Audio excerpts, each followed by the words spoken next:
He was the most systematic mind of the Reformation, a French lawyer who rebuilt Christian theology from its foundations.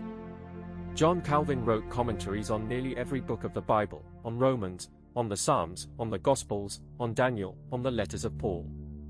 Yet one book he never touched. Through 25 years of lecturing and writing in Geneva, Calvin produced no commentary on the Revelation of John, the only book of the New Testament, apart from 2 short letters, that he left unexpounded. The most careful reader of Scripture in his generation stopped at the last book. This is the story of what that silence meant, and what Calvin said about the Antichrist anyway. Calvin's genius was order. Where Luther thundered, Calvin argued. His Institutes of the Christian Religion, first published when he was 26 and revised for the rest of his life, was the most disciplined statement of Christian doctrine since the age of Augustine. He believed Scripture spoke plainly, that the preacher's task was to unfold what the text actually said, and that the church could be reformed by the word alone. Between 1540 and 1555 he published commentaries on every book of the New Testament except the 2 brief letters of John, and except the Revelation. The man who could explain the most difficult passages of Paul declined the one book that seemed to explain itself to no one. Why did Calvin stop? The most famous answer is a legend. The French scholar Jean Bodin recorded that Calvin, asked his opinion of the Apocalypse, replied that he could not understand so obscure a writer. The story was repeated for centuries, even commended by Joseph Scaliger, who said Calvin was right not to attempt the book. Modern scholarship doubts the saying ever left Calvin's lips. There is no trace of it in his writings, and Bodin never met him. But the fact the legend explains is real. Calvin read Revelation rarely and cited it less, while he filled volumes on the books he considered clear. The silence itself became part of his legacy. What Calvin would not do with Revelation, he did with Paul. In his commentary on Second Thessalonians, among the earliest he wrote, Calvin came to the 2nd chapter, where Paul warns that the day of Christ will not come until there is a falling away first, and the man of sin is revealed, the son of perdition. Calvin insisted this was not a prophecy about some distant emperor. Paul was describing a revolt from within, a general falling away of the visible church, a kingdom Satan would set up in the very midst of God's temple. And Calvin pointed at his own age and said the prophecy was fulfilled. Popery, he wrote, was that kingdom of abomination seated in the sanctuary. The apostasy had come, the man of sin had been revealed. Calvin then measured the papacy against Paul's description, point by point. The man of sin exalts himself above all that is called God. Calvin asked what the Pope claimed for himself: the right to bind consciences with laws, the authority over sacraments, the power to change religion itself. Scripture declares that God alone is lawgiver, king, and author of every sacred rite. The Pope claimed all of it. What is it, Calvin wrote, for one to lift himself up above everything that is reckoned God, if the Pope does not do so? And Paul says the man of sin sits in the temple of God, the sanctuary, not a foreign throne. Calvin drew the conclusion with terrible clarity: this is not a foreign enemy, but a domestic one, who opposes Christ under the very name of Christ. The temple of God, he wrote, is where the Pope bears rule, profaned by innumerable sacrileges. In the final edition of the Institutes, published in 1559, Calvin made the identification part of his systematic theology. In the chapter on the papacy he wrote, "To some we seem slanderous and petulant, when we call the Roman Pontiff Antichrist. But those who think so do not see that they are charging Paul with intemperance, after whom we speak, in whose very words we speak."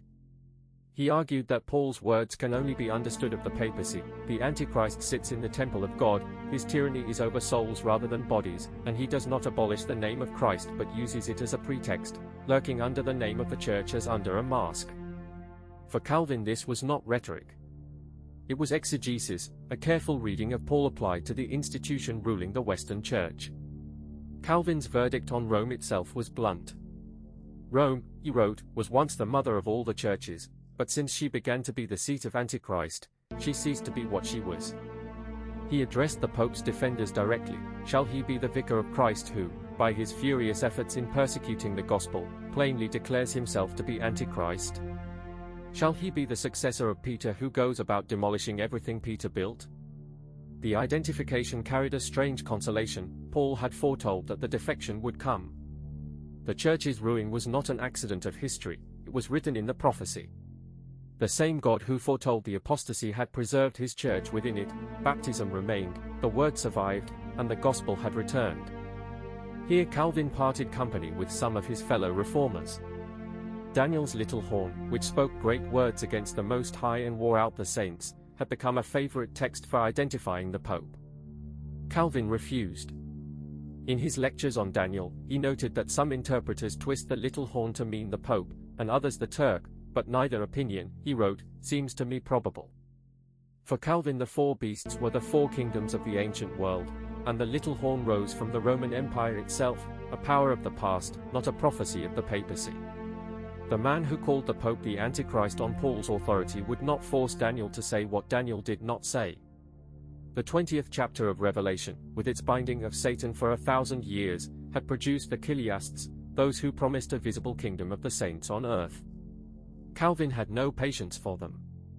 To assign to Christ a reign of 1,000 years, after which he would cease to reign, was, he wrote, too horrible to be mentioned.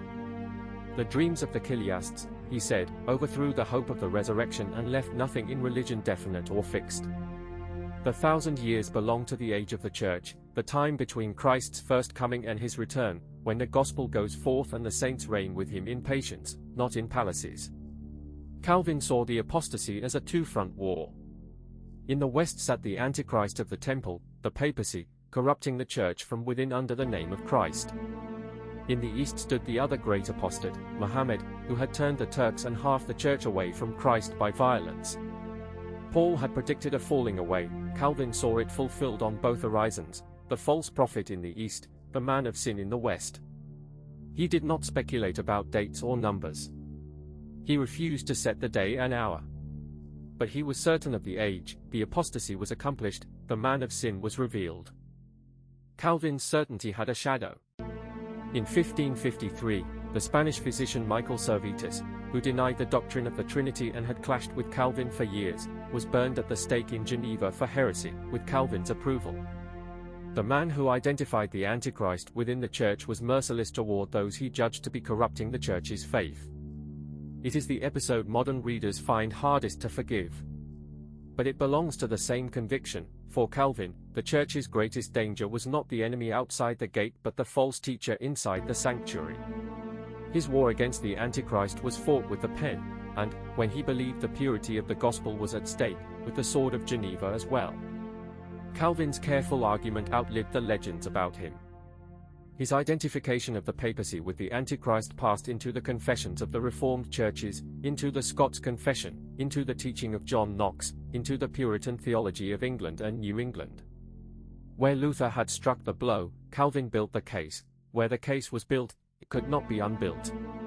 Generations of Protestant interpreters after him stood on his reading of Second Thessalonians whether they knew it or not. And the book he never expounded still waited, unopened, at the end of his shelf of commentaries. It is one of the ironies of the Reformation. The most systematic interpreter of Scripture in his generation refused to touch the Apocalypse, yet he named its beast with a precision no one before him had matched. Calvin the lawyer would not build on a text he could not see clearly. Calvin the theologian saw the man of sin so clearly in the church of his own day that he could not be silent. He left Revelation closed, and he opened the rest of the prophetic word with a key the Reformers never lost, the conviction that the Antichrist is a real power, seated in the temple of God, opposing Christ under the name of Christ. The book stayed sealed in his hands, but he had already unsealed its meaning. This is the Unsealed, history through the lens of prophecy.